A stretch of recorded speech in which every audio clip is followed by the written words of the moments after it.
Good morning दोस्तों, सुप्रभात, जय श्री कृष्णा, राधे राधे, सत श्री अकाल। कैसे हो बच्चों आप सब लोग? उम्मीद करती हूँ अपने अपने घरों में सब अच्छे होंगे और पढ़ाई भी कर रहे होंगे और आनंद भी उठा रहे होंगे छुट्टियों का। लेकिन दोस्तों आनंद के साथ साथ पढ़ाई करनी है, ध्यान रख लेना आप। हमें जंग जीतनी है, हमें सिलेक्शन हासिल करना है और उस सिलेक्शन को हासिल करने के लिए जय भारत ऑनलाइन क्लासेस आपके सामने एक बहुत ही अच्छी छूट लेकर आया। देखो, स्वतंत्रता दिवस के अवसर पर 74% छूट दी जा रही है बच्चों। तो इस मौके को आपको चूकना नहीं है, फटाफट आकर के जय भारत ऑनलाइन क्लासेस के ऊपर अपना रजिस्ट्रेशन कराएं। ठीक है बच्चों, आगे देखते हैं अपन अगली क्लास। हमारे कल की क्लास के अंदर अपन ने क्या जिक्र किया था बच्चों? अपन ने कल की क्लास में महाराणा मोकल के बारे में अध्ययन किया था। महाराणा मोकल के बारे में अपन ने जानकारियां ली थी कि किस तरीके से उन्होंने तुलादान पद्धति को प्रारंभ किया था। और तुलादान का मतलब क्या होता है बच्चों?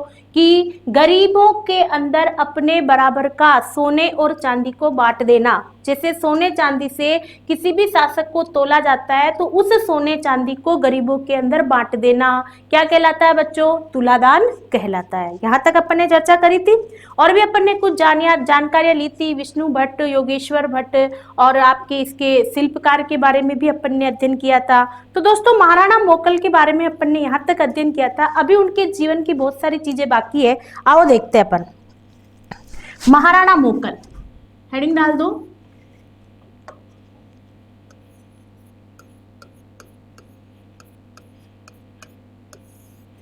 हेडिंग डाल देंगे बच्चों आप, महाराणा मोकल।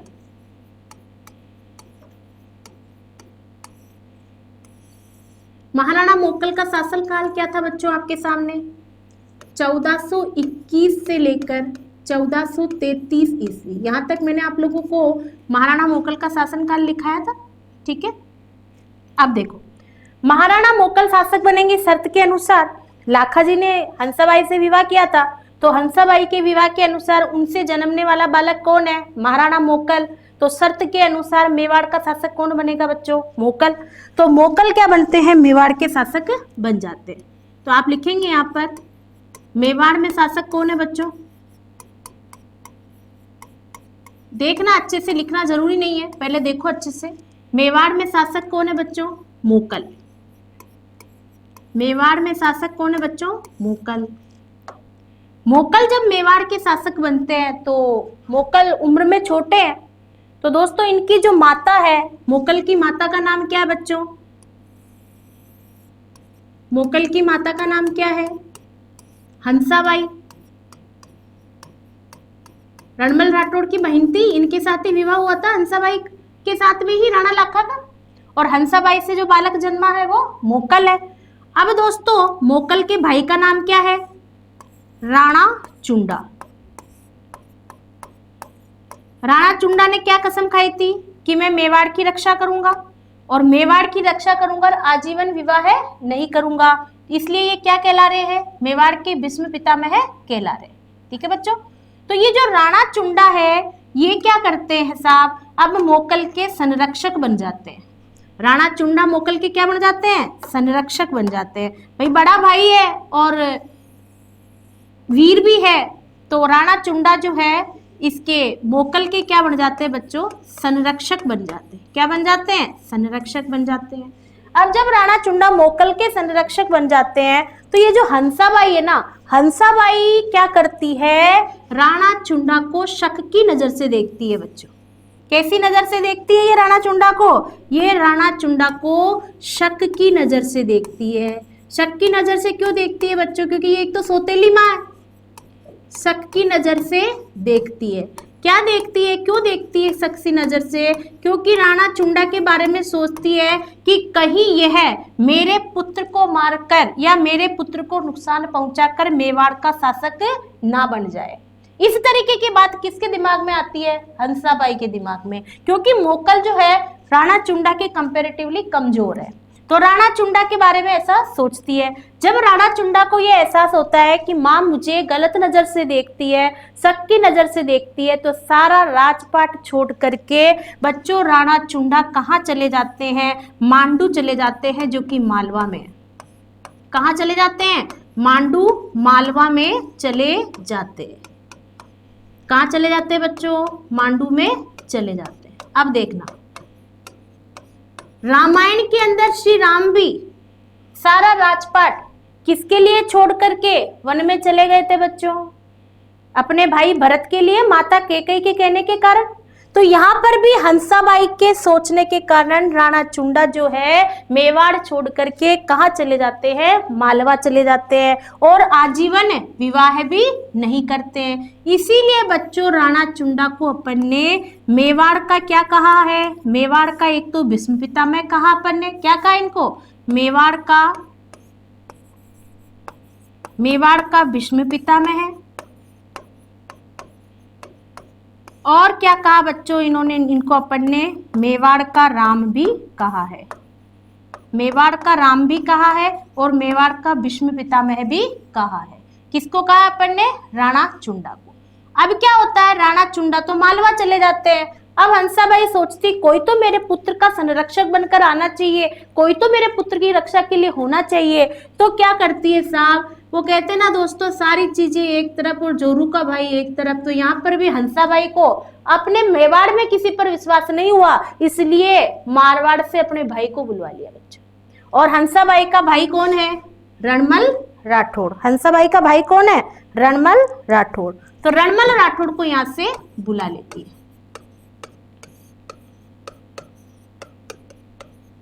रणमल राठौड़ कहाँ आ जाता है? मेवाड़ आ जाता है। और मेवाड़ आकर के क्या बन जाता है? संरक्षक बन जाता है। संरक्षक के तौर पर किसको बुला लेती है? रणमल राठौड़ को। और ये जो रणमल राठौड़ मेवाड़ के अंदर आता है बच्चों, तो अब रणमल राठौड़ आएगा तो मारवाड़ का हस्तक्षेप नहीं होएगा क्या? होएगा। तो मारवाड़ का हस्तक्षेप होएगा तो मेवाड़ के अंदर ऊंचे ऊंचे पदों के ऊपर, मेवाड़ में क्या होता है? मेवाड़ में रणमल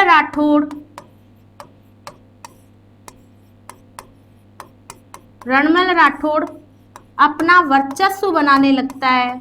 और वर्चस्व बनाने के लिए क्या करता है? ऊंचे ऊंचे पदों के ऊपर, जो अच्छे अच्छे सरदारों के पद थे उनके ऊपर राठौड़ों की नियुक्ति कर देता है। तो रणमल राठौड़ अपना वर्चस्व बनाने लगता है। अब वर्चस्व बनाने के साथ साथ राठौड़ों की नियुक्ति भी कर रहा है यहाँ पर। अब राठौड़ की नियुक्ति करेगी तो मेवाड़ के सरदारों को बुरा नहीं लगेगा क्या बच्चों? लगेगा। मेवाड़ के लोग नहीं सोचेंगे कि यार मारवाड़ से आकर के ये रणमल राठौड़ मारवाड़ के लोगों को यहाँ नियुक्त कर रहा है तो हम कहाँ गए। इस तरीके से सरदारों को बुरा लगता है, जो मेवाड़ के सामंत सरदार थे उन्हें बुरा लगता है, उनके मन के अंदर देश की भावना भी उत्पन्न हो जाती है। इसी के साथ साथ मोकल भी शासक है, मोकल राज कर रहा है दोस्तों। आगे देखते हैं अपन। 1428 ईस्वी की एक घटना बताती हूँ मैं आपको। नागौर के अंदर उस समय शासक है बच्चों, नागौर का शासक है फिरोज खां। नागौर का शासक कौन है? फिरोज खां। नागौर का शासक कौन है? फिरोज खां। और इधर जो मेवाड़ के अंदर शासक है, मेवाड़ में कौन है? मोकल। तो दोस्तों 1428 ईस्वी के अंदर, कब? 1428 ईस्वी में इनके बीच में एक युद्ध होता है। यह युद्ध कौन सा युद्ध कहलाता है बच्चों? यह युद्ध रामपुरा का युद्ध कहलाता है। कौन सा युद्ध कहलाता है? रामपुरा का युद्ध कहलाता है। और इस युद्ध के अंदर किसकी विजय हुई थी? इस युद्ध के अंदर मोकल की विजय होती है और नागौर का फिरोज का जो है पराजित हो जाता है। तो दोस्तों ये एक छोटा सा संघर्ष था इन दोनों के बीच में। यदि आपको पूछा जाता है कि रामपुरा का युद्ध कब हुआ, तो 1428 ईस्वी के मध्य हुआ था। और किस किस के बीच में हुआ था? तो मेवाड़ के शासक मोकल और नागौर के शासक फिरोज खां के मध्य यह युद्ध हुआ था। तो दोस्तों नागौर और मेवाड़ के मध्य के संघर्ष राणा मोकल के समय जो हुआ था, ये आपको एग्जाम की नजर से अच्छे से ध्यान रखना है। ठीक है बच्चों, आगे देखते हैं अपन। अब क्या होता है देखो, मेवाड़ के अंदर शासक कौन है? मेवाड़ में शासक है आपके सामने महाराणा मोकल। मेवाड़ में शासक कौन है? महाराणा मोकल। ठीक है। एक गुजरात का शासक है, गुजरात शासक है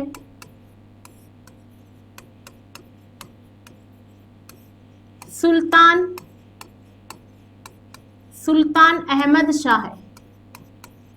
सुल्तान अहमद शाह ये कहाँ का शासक है बच्चों? गुजरात का शासक है। ठीक है। तो क्या होता है कि गुजरात का शासक सुल्तान अहमद शाह है और मेवाड़ के शासक मोकल के बीच में कुछ अनबन हो रही होती है। तो ये है मोकल जो है ये गुजरात विजय के लिए जाना चाहता है और गुजरात के शासक सुल्तान अहमद शाह के ऊपर आक्रमण करने के लिए जा रहा होता है। कहाँ जा रहा होता है? आक्रमण करने के लिए जा रहा है। भी पहुंचा नहीं है बच्चों, ध्यान रखना। करने के लिए जा रहा है, रास्ते के अंदर है। कहां पर है? रास्ते के अंदर है, जा रहा है। उसी समय क्या होता है बच्चों, देखना इधर, इसको ऐसा कैसे रहने दो। यहां देखो, मेवाड़ के अंदर, मेवाड़ में कौन आ गया है? रणमल राठौड़। अभी बताया मैंने आपको।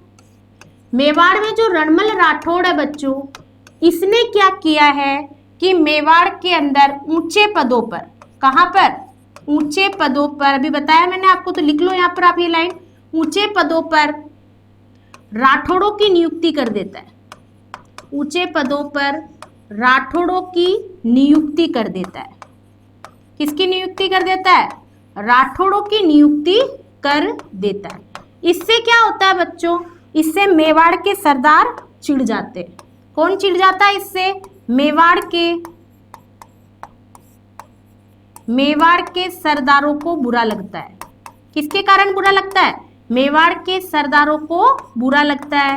क्यों लगता है बच्चों मेवाड़ के सरदारों को बुरा? क्योंकि भाई हमारी जगह जहां पर हमारा अधिकार होना चाहिए वहां पर जो है मारवाड़ के राठौड़ों की नियुक्ति हो रही, तो उन्हें बुरा लगता है। तो इनके अंदर क्या होता है बच्चों, मेवाड़ का ही एक सरदार होता है जिसका नाम होता है मेहपा पंवार। इसमें एक मेवाड़ी सरदार होता है, मेवाड़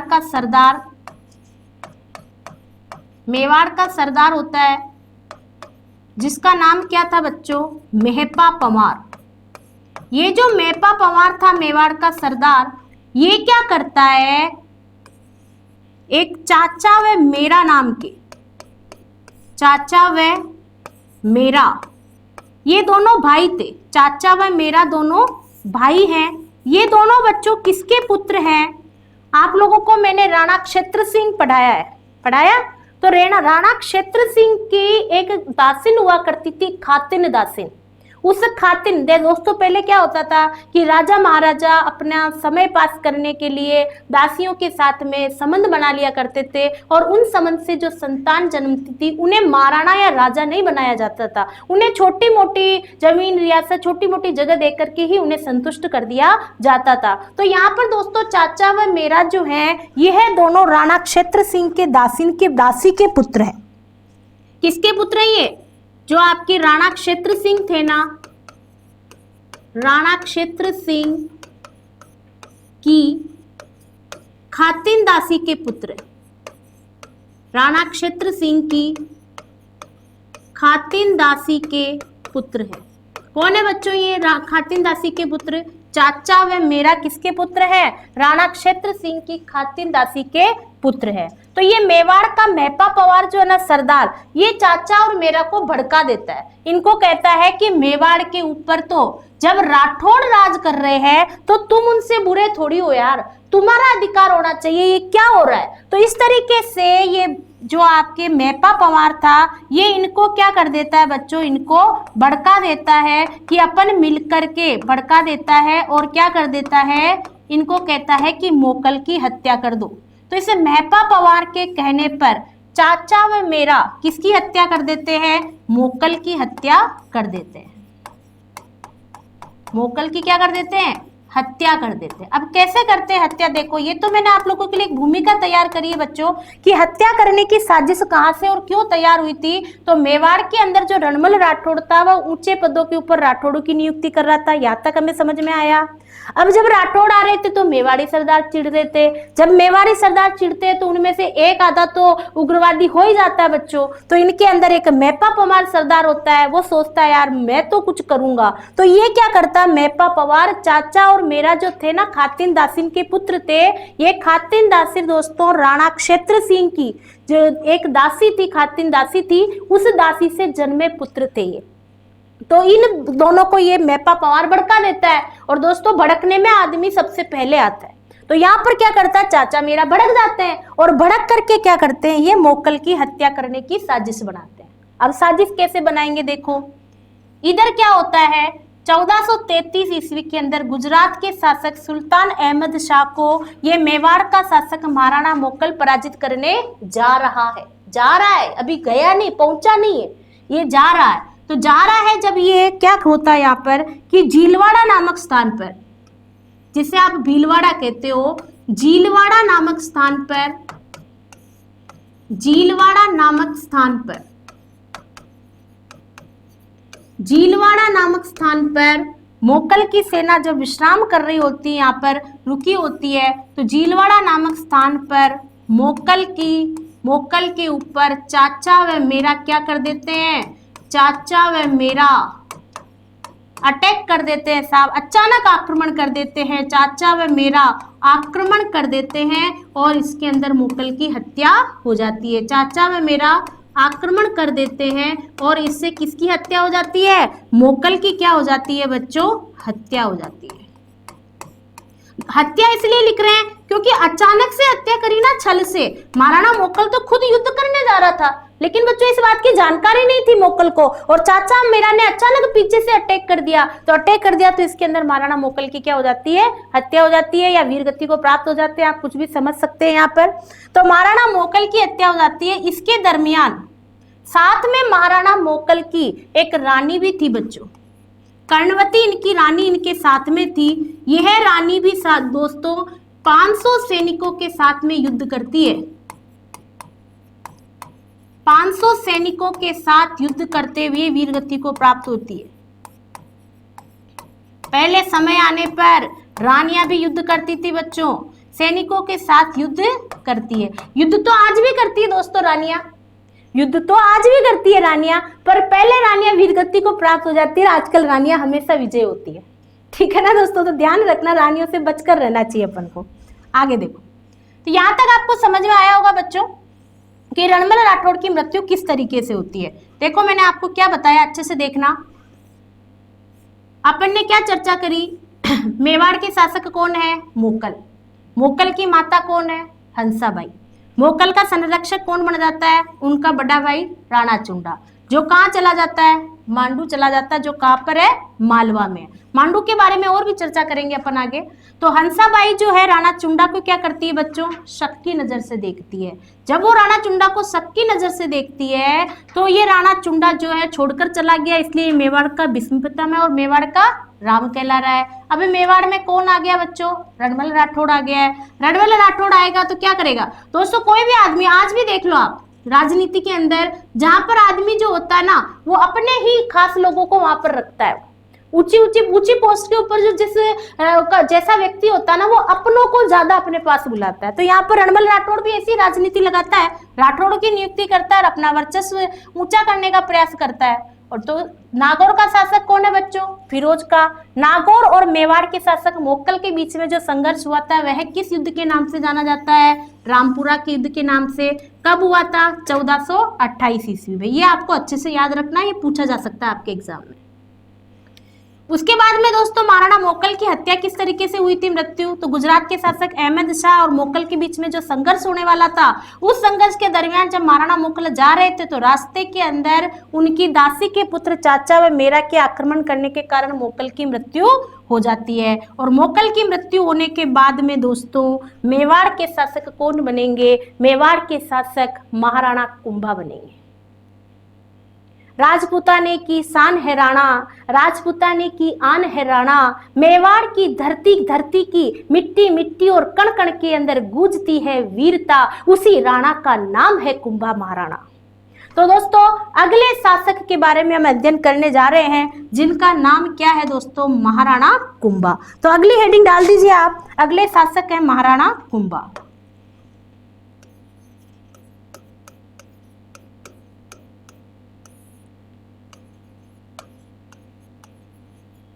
अगले शासक कौन है बच्चों, महाराणा कुंभा। महाराणा कुंभा का बहुत अच्छा अध्ययन करेंगे दोस्तों। महाराणा कुंभा मेवाड़ के इतिहास के अंदर बहुत ही वीर पुरुष और वीर महाराणा माने गए हैं। इन्होंने अपने समय काल में कोई युद्ध नहीं हारा, और दोस्तों इनके नाम से ही जो दुश्मन दूर भागता था, इन्होंने महमूद खिलजी फर्स्ट को कई बार पीटा। और दोस्तों महाराणा कुंभा जो है वो स्थापत्य कला के जनक भी कहलाए हैं, क्योंकि महाराणा कुंभा ने मेवाड़ के अंदर 84 दुर्गों में से 32 दुर्गों का निर्माण महाराणा कुंभा ने करवाया है। महाराणा कुंभा ने मेवाड़ की रक्षा के लिए बहुत ही अच्छे प्रयत्न किए हैं इनकी, और इन्होंने बहुत सारी इमारतों के निर्माण करवाए हैं जो आज भी हमारे राजस्थान के अंदर बहुत ही अच्छा वर्चस्व रखती है दोस्तों।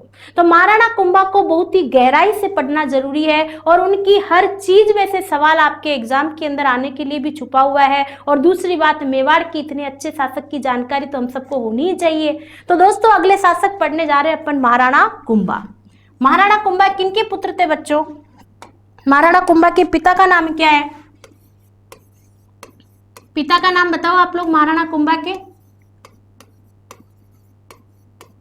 मोकल। महाराणा कुंभा की माता का नाम क्या है बच्चों, सौभाग्य देवी।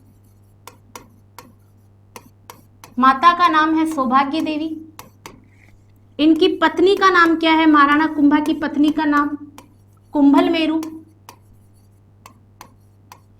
पत्नी का नाम है बच्चों कुंभल मेरू। महाराणा कुंभा के पुत्र का नाम क्या है, महाराणा कुंभा के पुत्र हैं रायमल और उदा। महाराणा कुंभा के पुत्र का क्या नाम है, रायमल और उदा। महाराणा कुंभा के गुरु का नाम क्या है बच्चों, हीरानंद आर्य।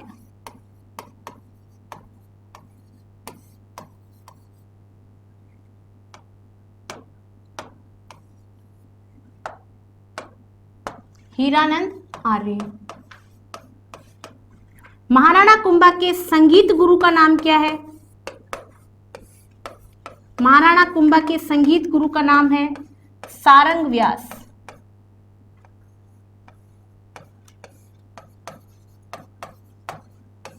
इनके सहायक संगीत गुरु का नाम है सहायक संगीत गुरु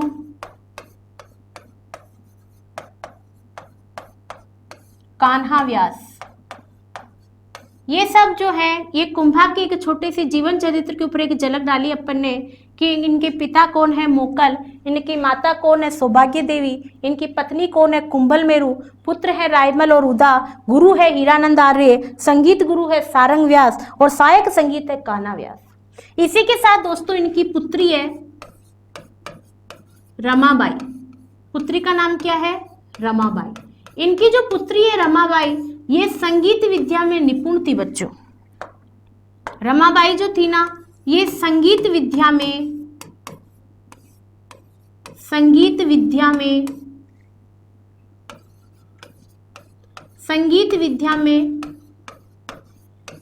निपुण होने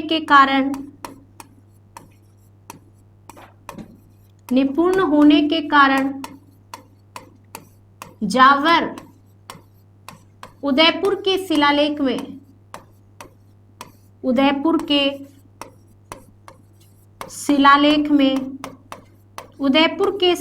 में वागीश्वरी के नाम से जानी गई है। वागेश्वरी के नाम से जानी गई है। वागेश्वरी के नाम से जानी गई है। तो दोस्तों ये हुई हमारे महाराणा कुंभा की छोटी सी बेसिक जानकारी, उनका पारिवारिक जानकारी उनकी, कि पिता माता पत्नी पुत्र गुरु संगीत गुरु। दोस्तों कई बार पूछ लिया जाता है, ये जो संगीत गुरु का नाम है ये आपके सेकंड ग्रेड एग्जाम में पूछा गया था कि महाराणा कुंभा के संगीत गुरु कौन है, तो आपको ध्यान होना चाहिए सारंग व्यास। या वागेश्वरी के नाम से कौन जानी गई है, तो रमाबाई जो कि महाराणा कुंभा की पुत्री है। तो दोस्तों ऐसी ये छोटी सी जानकारी आपको पता होनी चाहिए, इसके बारे में भी एग्जाम में कई बार सवाल, छोटे क्वेश्चन एग्जाम में उपस्थित हो जाते हैं। तो ये होती है आपके महाराणा कुंभा की जानकारी। आगे देखो, अब जब महाराणा कुंभा शासक बन रहे हैं, ध्यान से देखना बच्चों, महाराणा कुंभा जैसे ही मेवाड़ के शासक बनते हैं, मेवाड़ के शासक कौन बन गए, महाराणा कुंभा। कॉपी पेन नीचे रख दो बच्चों, मैं लिखा दूंगी, पहले देखो इधर। मेवाड़ के शासक कौन बन गए हैं, महाराणा कुंभा। ठीक है, महाराणा कुंभा दोस्तों शुरू से ही दूरदर्शी और बड़े ही चतुर थे। तो महाराणा कुंभा जैसे शासक बनते हैं, मोकल की इस तरीके से युद्ध क्षेत्र में मृत्यु हो जाने की वजह से और रणमल राठौड़ का हमारे मेवाड़ में ऊंचा वर्चस्व होने की वजह से मेवाड़ की स्थिति हर तरीके से थोड़ी डगमगा सी रही थी, आर्थिक नजर से भी कमजोर हो रहा था उस समय, क्योंकि महाराणा जो रणमल राठौड़ थे उनका वर्चस्व ज्यादा ऊंचा था और मोकल के ऊपर उसके संरक्षक थे और माता हंसाबाई को अपने भाई पर बहुत विश्वास था जो कि राजमाता थी। तो मोकल यदि कुछ परिवर्तन करना भी चाहते थे तो हंसाबाई का हस्तक्षेप आ जाता था, इसकी वजह से मोकल कुछ कर नहीं पाते थे। तो हर तरीके से मतलब रणमल राठौड़ का हमारे मेवाड़ के ऊपर अच्छा दबदबा हो रखा था, उस समय हो रखा था। अब जब महाराणा कुंभा शासक बनते तो शासक बनते ही पहले वो रणमल राठौड़ को हटा भी नहीं सकते, क्योंकि उनका अच्छा दबदबा था। अचानक हटावे और कहीं जो राठौड़ी सरदार है वो सारे विद्रोह कर दे, किस तरीके की जनहानि हो जाए, तो इस चीज इसलिए महाराणा कुंभा ने बड़ा सोच समझकर पहले फैसला किया। किस तरीके से उन्होंने शासन की बागडोर संभाली, बड़े अच्छे से देखो। महाराणा कुंभा के जीवन काल के संघर्ष और उनकी बागडोर हमें आज के युग की बहुत अच्छी शिक्षा देते बच्चों, कि किसी भी काम को करने से पहले, क्योंकि संघर्ष तो हर चीज में होता है, लेकिन जब हम किसी काम की शुरुआत करते हैं या हम किसी भी काम को करने के लिए एक जुनून और जज्बा उठाते कि हम ये काम करेंगे, तो दोस्तों सफलता बाद में आती है, अड़चने बहुत सारी आती है। तो दोस्तों उन सब अड़चनों का हमें जमकर मुकाबला करना है और लेकिन शांति से करना है। हमारे जीवन में कई बार ऐसी चीजें आती है कि हम हमारे जुनून और जोश को अचानक प्रकट कर देते हैं और उससे क्या ना कि हमारा नुकसान हो जाता है। तो हमेशा पहले आगे की सोच करके बड़े शांति से काम करो। तो महाराणा कुंभा के जीवन काल से हमें बहुत अच्छी शिक्षा भी मिलेगी। देखो जब ये शासक बने तो इन्होंने शासक बनते कैसे बागडोर को संभाला। तो क्या किया महाराणा कुंभा ने कि महाराणा कुंभा जैसे शासक बनते हैं तो ये अपने शासन काल को बड़े अच्छे से देखते हैं। तो सबसे पहले समस्याओं को देखते हैं। क्या देखते हैं, इनके सबसे पहले जब ये शासक बने बच्चों, तो शासक बनते ही इनके सामने 3 विकट परिस्थितियां थी, 3 समस्याएं थी शासक बनते ही पहले इनके सामने। देखना अच्छे से 3 समस्याएं कौन कौन सी थी।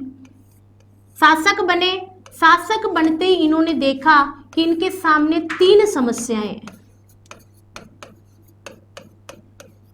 इन्होंने ये नहीं देखा कि मेरे राजकोष में कितना पैसा है, इन्होंने ये नहीं देखा कि मैं क्या आराम कर सकता हूं। इन्होंने सबसे पहले देखा कि ये 3 समस्याएं बड़ी विकट है, यदि मैं इन 3 समस्याओं का निवारण कर दूंगा तो फिर मैं मेवाड़ की स्थिति को अच्छे कर पाऊंगा। 3 समस्याएं कौन कौन सी। सबसे पहले तो मेवाड़ की आर्थिक स्थिति थोड़ी सी कमजोर होती जा रही थी, मेवाड़ की स्थिति डगमगा रही थी।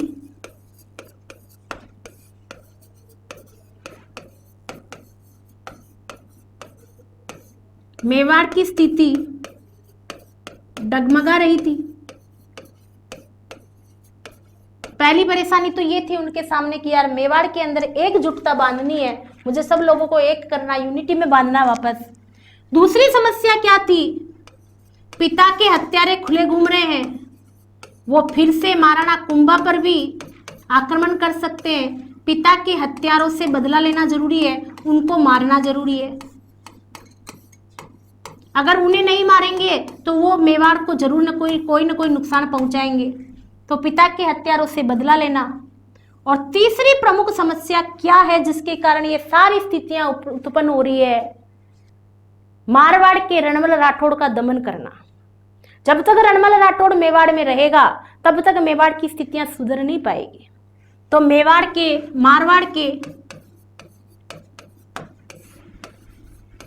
मारवाड़ के रणमल राठौड़ का दमन करना।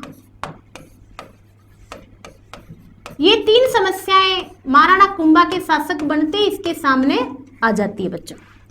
अब महाराणा कुंभा जैसे मेवाड़ के शासक बनते हैं, 3 समस्याएं उनके सामने है। अब इन 3 समस्याओं का सामना कैसे करें? तो इन समस्याओं का सामना करने के पहले एक चीज जान लो कि महाराणा कुंभा के समय ही, एक नोट डाल के लिख लो, महाराणा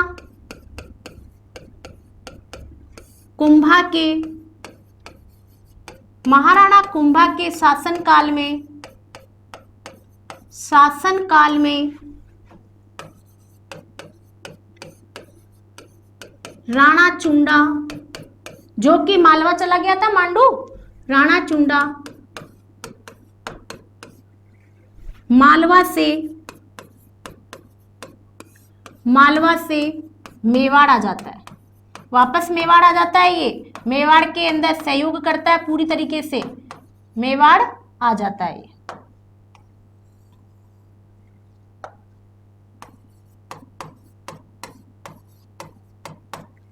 ठीक है साहब, राणा चुंडा कहाँ आ गया? मालवा से मेवाड़ आ जाता है। दूसरी चीज, जब मोकल की हत्या हो गई थी ना, चाचा और मेरा ने मोकल की हत्या कर दी थी और रणमल राठौड़ उस समय मारवाड़ के अंदर है, तो ये जो रणमल राठौड़ है ना, ये ऐसे दरबार लगा हुआ होता है। जब महाराणा कुंभा शासक बन जाते हैं, रणमल राठौड़ गद्दी पर बैठे हुए होते हैं, दरबार सजा हुआ था, तो रणमल राठौड़ बुजुर्ग भी हो गए, तो रणमल राठौड़ ऐसे खड़े होकर के बोलते हैं, मेरे भांजे को किसने मारा है?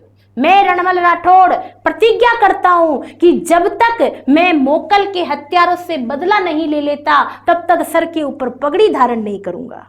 ये प्रतिज्ञा कौन कर रहा है? रणमल राठौड़ कर रहा है।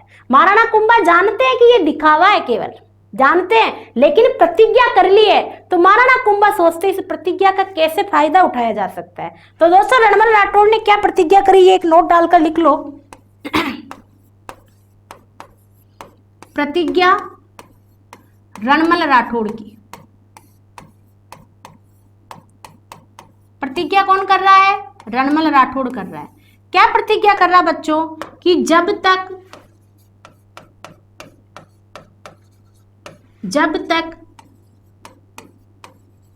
मोकल के हत्यारों से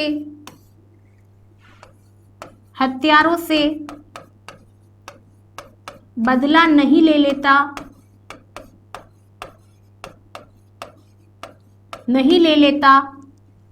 तब तक सर पर पगड़ी धारण नहीं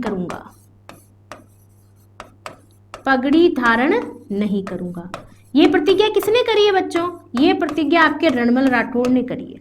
और महाराणा कुंभा के सामने 3 विकट परिस्थितियां, और ये दोनों चीजें भी महाराणा कुंभा के सामने है। राणा चुंडा तो मदद करने के लिए आगे है, राणा चुंडा का तो पूरा सहयोग मिलेगा महाराणा कुंभा को, लेकिन रणमल राठौड़ ने ये प्रतिज्ञा करी है। अब इस प्रतिज्ञा का महाराणा कुंभा कैसे फायदा उठाते हैं, किस तरीके से अपनी एक समस्या का निराकरण करते हैं।